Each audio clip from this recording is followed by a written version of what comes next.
आता पाहूया दिवसभरातल्या टॉप 9 मोठ्या राजकीय बातम्या। मोदी शहांनी भारताच्या राष्ट्रभक्तीची आणि हिंदुत्वाची XYZ केली। देवेंद्र फडणवीसांनी यावर बोलावं। फडणवीसांच्या शरद पवारांवरील वक्तव्यानंतर राऊतांचा निशाणा।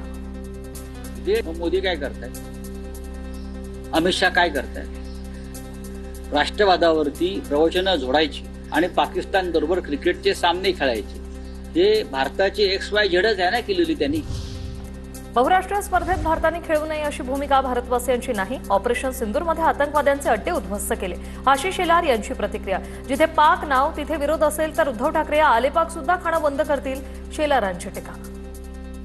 एका आंतरराष्ट्रीय बहुराष्ट्रीय स्पर्धेमध्ये भारताने खेळू नये अशी भूमिका भारतवासियांची नाही। जिथे जिथे पाक नाव येईल त्याला त्यांचा विरोध असेल तर उद्यापासून उद्धव ठाकरे आलेपाक पण खायचं बंद करतील।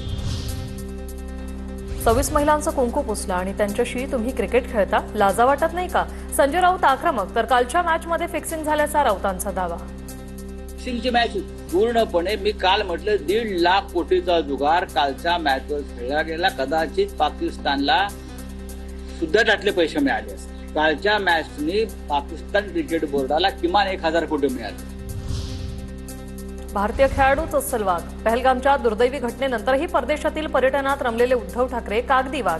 त्यांना विजयाची भाषा कधी कळलीच नाही। भाजपच्या केशव उपाध्ये यांची टीका। पहलगामच्या शहीदांना खऱ्या अर्थाने काल भारतीय संघाने मैदानात श्रद्धांजली वाहिली। खरं म्हणजे हेच खरे अस्सल वाघ आहेत, नाहीतर आपल्याकडे कागदी वाघ आहेतच। शिंदेनी बाळासाहेबांचा फोटो लावणं बंद करावं। शिंदेनी आमच्याऐवजी अमित शहांच्या मुलाला प्रश्न विचारावा। भारत पाक सामन्यानंतर राऊतांचा हल्लाबोल। बाळासाहेब ठाकरेंचा फोटो लावणं बंद करा। एकनाथ शिंदे विचारतायत म्हणून तिथे काही घडत नाहीये। तुम्ही आम्हाला का प्रश्न विचारताय? एकनाथ शिंदे आम्हाला प्रश्न विचारणार?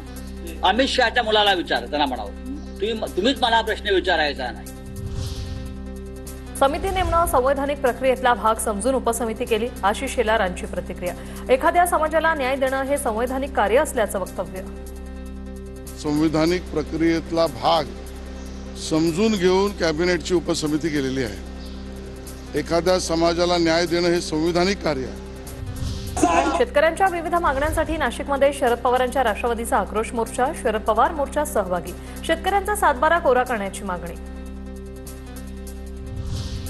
राज्यातल्या विरोधी पक्ष आता बेरोजगार झालाय। मतांची पळवापळवी हा नवा रोजगार मिळाल्याचं चंद्रकांत पाटलांचं वक्तव्य। पवारांच्या राष्ट्रवादीकडून घेण्यात आलेल्या मतचोरीच्या प्रात्यक्षिकावर चंद्रकांत पाटलांची प्रतिक्रिया। सध्या विरोधी पक्ष बेरोजगार असल्यामुळे त्यांना सध्या एक खूप चांगला रोजगार निर्माण झाला। मतांची पळवापळवी ऍक्टिव्हिटी काही केल्याशिवाय कार्यकर्त्यांना कामात ठेवलं पाहिजे, नाही तर कार्यकर्ते ऍक्टिव्हिटी नाही दिली तर शिथिल होत। धुळे शहर विधानसभा निवडणुकीत 45,000 बोगस मतदान। माजी आमदार अनिल गोटे यांचा आरोप। 27,000 बोगस मतदार असल्याचा माजी आमदार अनिल गोटेंचा दावा। या सभेमध्ये 45,000 इतकं बोगस मतदान झालं आणि अनधिकृतपणे हे जे 27,000 मतं आहेत ही 27,000 मतं आहेत।